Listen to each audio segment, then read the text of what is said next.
Welcome all. Today we are going to start the reading of the text named His First Flight from the second summative syllabus of class 9, written by Liam ও ফ্লাহাটি।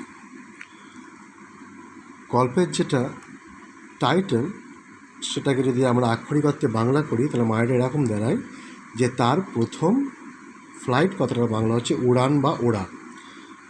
ওড়া কথাটা বা উড়ে যাওয়া কথাটা mainly যে সমস্ত জিনিসের সাথে অ্যাসোসিয়েটেড। যদি প্রাণীর দিক দিয়ে দেখা হয় সেক্ষেত্রে প্রথম যে প্রাণীরার কথা আমাদের মনে আসে সেটা হচ্ছে পাখি, আর বস্তুর দিক দিয়ে দেখলে সেটা আসে এরোপ্লেন বা উড়োজাহাজ। তো এখানে যেহেতু হিস বলা হয়েছে, তার পার্সনিফাইড করা হচ্ছে, এখানে কোনো বস্তুর কথা বলা হয়নি। এখানে হিস বলতে প্রাণীটির কথা বলা হয়েছে, অর্থাৎ একটি পাখির কথা বলা হয়েছে। তাহলে একটি পাখির প্রথম ওড়া, এটা হচ্ছে গল্পের টাইটেল। তো প্রথম ওড়া এটা থেকে যেটা বোঝাতে চাইছে যে কোনো জিনিস, মানে আমরা মানুষেরা যখন, বিশেষ করে তোমরা যারা ছাত্র আছো তারা অনেক সময় অনেক কিছু নতুন জিনিস পড়ো, যেগুলো পরবর্তীতে যখন তোমাদের কাছে পুরনো হয়ে যায় তখন কিছু মনে হয় না, কিন্তু যখন শুরুতে সেটা প্রতি একটা আলাদা ভয় লাগে, একটা আলাদা উত্তেজনা হয় যে আমি পারবো কি পারবো না। যেমন সবচেয়ে সহজ উদাহরণ বলা যেতে পারে, যেমন সাইকেল চালানো, তোমরা যেটা দৈনন্দিন জীবনে করে থাকো, কিন্তু যখন তোমরা মনে করে দেখো যে প্রথমেই যখন সাইকেল চালানো শুরু করেছিলে তখন এটাকে তো সহজ মনে হয়নি, ভয় লাগতো, মনে তো কেউ ধরে থাকুক, না হলে হয়তো আমি পড়ে যাব, বা সাঁতার কাটা হতে পারে, সেক্ষেত্রে মনে হতো যে কেউ আমাদের বড়রা আমাদেরকে ধরুক, নাহলে আমি হয়তো ডুবে যেতে পারি। কিন্তু যখন এগুলো তোমরা শিখে যাও তখন সেগুলো খুব সহজ মনে হয়। তো যে কোনো এনডিএ বা যে কোনো নতুন কিছু করা, নতুন কিছু শেখার ক্ষেত্রে প্রথমে একটা ভয় আসে। তো পাখিদেরকে আমাদের নর্মালি দেখলে মনে হয় যে খুব সহজ ব্যাপার, তারা খুব সহজেই উড়ে যাচ্ছে, কিন্তু ব্যাপারটা এত সহজ নয়। প্রত্যেকটা প্রাণীর ক্ষেত্রেই যেটা তাদের সহজাত প্রবৃত্তি হোক বা বৈশিষ্ট্য হোক, সেটা তাকে অর্জন করতে প্রথমটায় তার ভয় লাগে।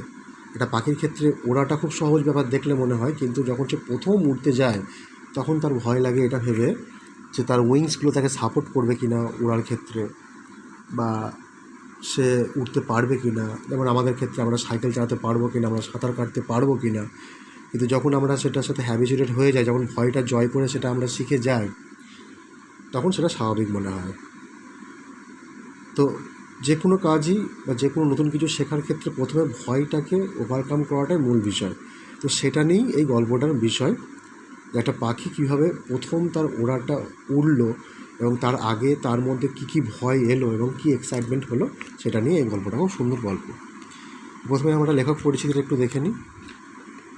লিয়াম ও ফ্লাহাটি ওয়াজ আ সিগনিফিক্যান্ট মানে হচ্ছে গুরুত্বপূর্ণ, ইম্পর্টেন্ট, আইরিশ নোভেলিস্ট। আইরিশ বলতে আয়ারল্যান্ডের সাথে রিলেটেড, যেমন ইন্ডিয়ান বলতে ভারতীয়। সেরকম আয়ারল্যান্ড হচ্ছে ইংল্যান্ডের ওপর একটা দেশ, সেখানকার একজন নোভেলিস্ট ছিলেন। অ্যান্ড শর্ট স্টোরি রাইটার, এবং ছোট গল্পের লেখক ছিলেন। And a major figure, major মানে হচ্ছে মুখ্য, চিফ। ফিগার মানে হচ্ছে এখানে বলা যেতে পারে ক্যারেক্টার বা ব্যক্তি। মেজর ফিগার মানে মূল ক্যারেক্টার বা মূল ব্যক্তি। In the Irish Literary renaissance, কোথাকার? আয়ারল্যান্ডের লিটারারি কথাটার অর্থ হচ্ছে যে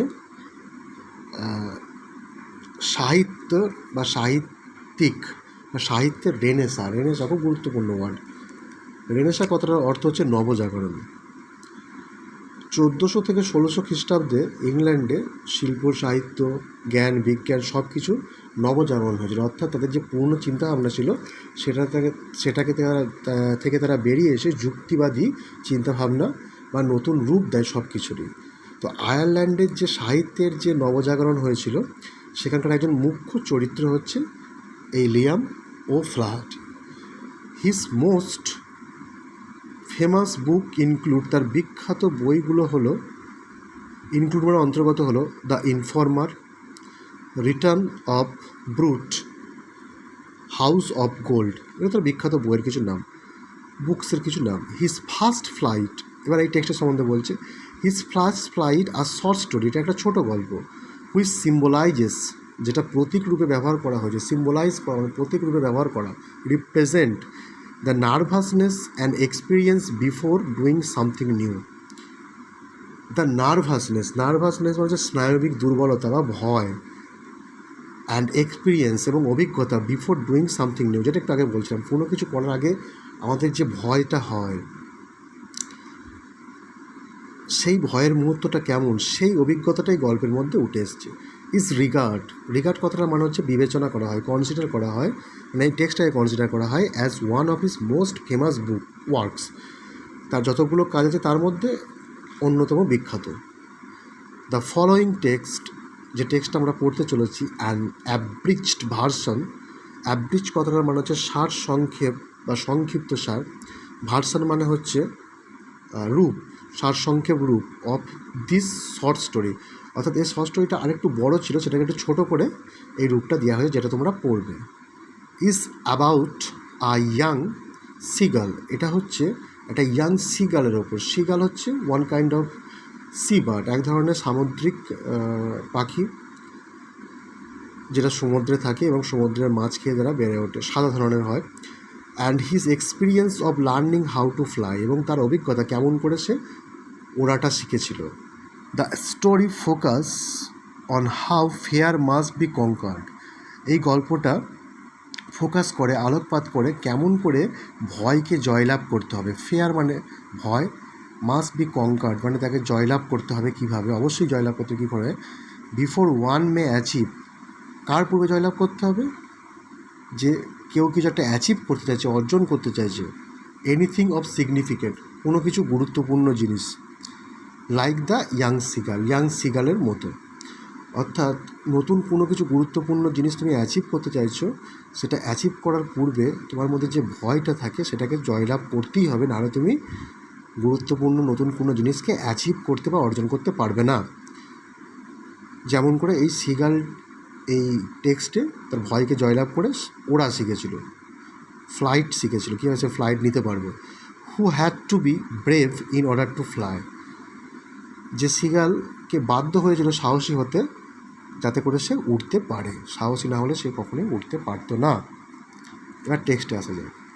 the young seagull was alone on his লেজ, ইয়াং সিগাল একাকী ছিল তার লেজ বলতে কোনো পাহাড়ের উঁচু চূড়াতে কিছুটা সমতল অংশ বেরিয়ে থাকে, সেটাকে বলা হচ্ছে লেজ। যদি বোল্ড ব্ল্যাকে আছে তারা একটু দেখে নিন মিনিংটা।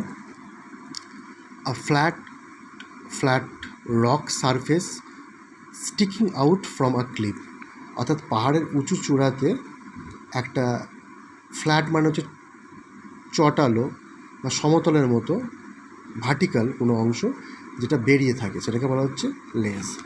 সেইখানে সিগাল একা রয়েছে, পাহাড়ের চূড়াতে কিছুটা উঁচু কিছুটা সমতল অংশ একটু বেরিয়ে রয়েছে, সেইখানটায় সে একা রয়েছে। His brother and sister had already flown away, তার ভাইয়েরা হিজ টু ব্রাদার্স, তার দু ভাই অ্যান্ড সিস্টার এবং এক বোন, হ্যাড অলরেডি ফ্লোন অ্যাওয়ে, ইতিমধ্যে উড়ে চলে গেছে। দ্য ডে বিফোর মানে গতকাল বা আগের দিন। He had been afraid to fly with them, সে তাদের সাথে উড়তে যাওয়াতে ভয় পেয়েছিল। When he had run forward to the brink কথাটার অর্থ হচ্ছে কিনারা, অফ দ্য লেজ অর্থাৎ সেই যে পাহাড়ের ওপরের অংশে যে কিছুটা অংশ বেরিয়ে আছে সমতল মতো, সেইখানকার কিনারাটাতে যখন সে উঠতে যাবে বলে দৌড়ে গিয়েছিল, হি বিকেম অ্যাফ্রেড, সে ভীত হয়ে পড়েছিল। The great expands of the sea stretch down beneath, the great expands মানে হচ্ছে বিস্তৃতি, এখানে গ্রেট মানে হচ্ছে বিশাল বিস্তৃতি, অফ দ্য সি মানে সমুদ্রের, স্ট্রেচ ডাউন যেটা নিচেই প্রসারিত হয়ে আছে, বিনিথ মানে নিচে, and it was miles down এবং এটা মাইলের পর মাইল। হি ফেল্ট সার্টেন দ্যাট, সে এটা অনুভব করেছিল নিশ্চিতভাবে, সার্টেন মানে নিশ্চিতভাবে, যে হিজ উইংস যে তার পাখাগুলো উড নেভার সাপোর্ট হিম, তাকে সাহায্য করবে না। So he bent his head, সুতরাং সে তার মাথাটা ঝুঁকিয়েছিল। And ran away back to the little hole where he slept at night,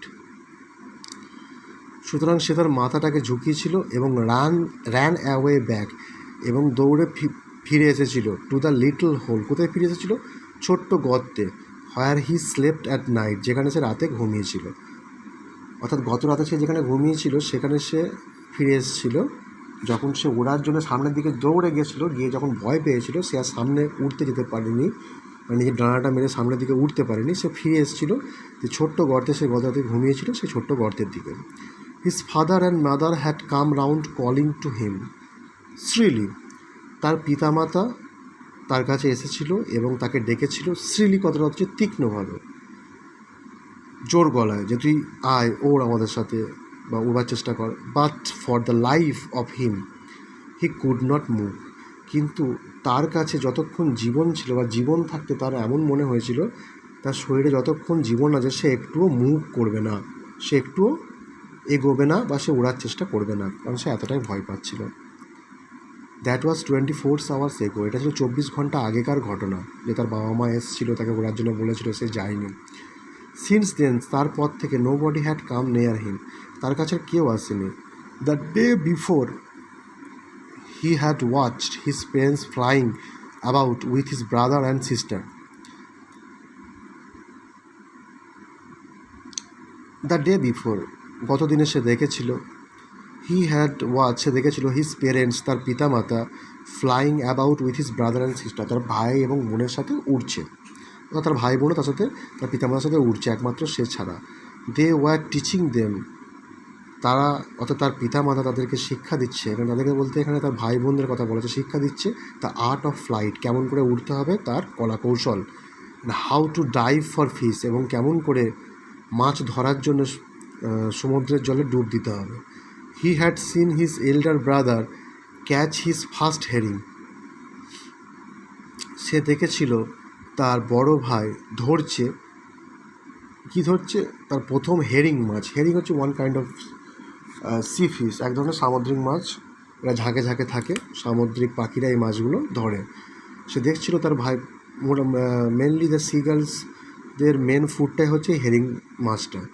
তো সে দেখছিল যে তার ভাই কেমন করে সামুদ্রিক মাছ ধরছিল, দেখেছিল সে সেটা। While his parents circle around proudly, যখন তার পিতামাতা তার ভাইয়ের চারিদিকে বেশ গর্বের সাথে ঘুরছিল যে আমার সন্তান বা তার বড় যে রয়েছে, তার ভাইরা রয়েছে, তারা মাছ ধরা শিখে গেছে, যে তার এল্ডার ব্রাদার মাছ ধরা শিখে গেছে, এটা তার গর্বের বিষয়। আজকে এই পর্যন্তই থাকবে। আমি ওয়ার্ড মিনিং দিয়েছি, একটু দেখে নাও।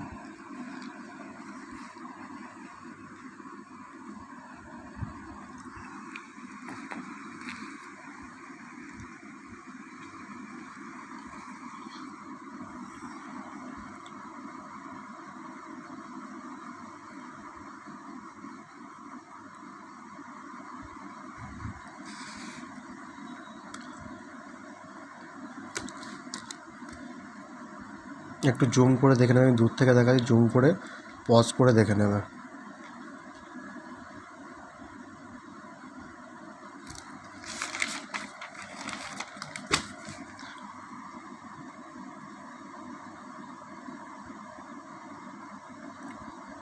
এরপরে আমি দুটো মাল্টিপল চয়েস আর একটি আমি নর্মাল কোশ্চেন দিচ্ছি। মাল্টিপল চয়েস দুটো আমি পড়ে দিচ্ছি, যেটা রাইট অল্টারনেটিভ হবে তার পাশে টিক দিতে হবে।